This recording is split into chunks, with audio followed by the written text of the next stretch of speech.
issue now, and Zeidon Alkinani is a political analyst and contributor to Open Democracy, an independent global media platform, and he joins us from here in Doha. It was really interesting. I heard one of the protesters saying, "We want a country," something that begins about a protest over economic concerns has very quickly become a much bigger question about political concern, hasn't it? Of course, Dan. Protesters in Iraq are calling for a country that respects their right and their freedom to express themselves, their democratic right to express themselves.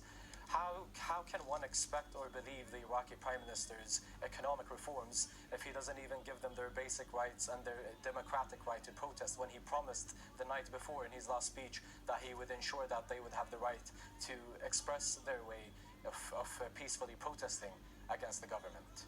What's happened? I just want to get a sense from you about how this is going to grow around the country. The protests mainly focused around Baghdad, but we are seeing them in other parts of the country as well. At what point does that become a tipping point, that this momentum gathers and the pressure continues to build on the government?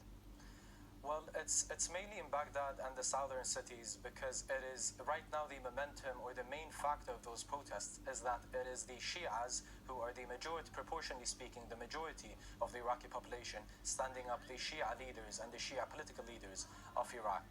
There are different explanations of why the Sunni areas are not standing up in those uprisings. They're probably postponing it to wait until what would happen in the next few weeks.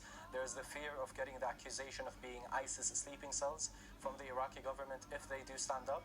Also, there are a lot of protesters from the southern cities themselves that have traveled all the way to Baghdad to protest against the regime, and that is due to the common norm and the idea of pressuring a government when you control the capital city. Zeidon, there is something fundamental about this, isn't it? That it is rooted into the constitution of the country, a constitution that was written during American occupation, that's 15 years old, that was a compromise constitution that allowed for a power-sharing agreement among various sectarian groups. Are we heading for a real constitutional crisis here, or do you believe the government will weather this and that we will just see an ongoing level of protest for some time to come? Of course, that constitution was established under a time when Iraq was invaded by the US. It was also established and written at a time when the regional power players neighboring Iraq had a major role in writing that constitution to satisfy the interest of the neighboring countries of Iraq and never the Iraqi people. The constitution is not really written in a way to satisfy the sectarian groups of Iraq, but to satisfy the political leaders of those sectarian groups. The Iraqi identity, or the Iraqi collective identity, was never fragile.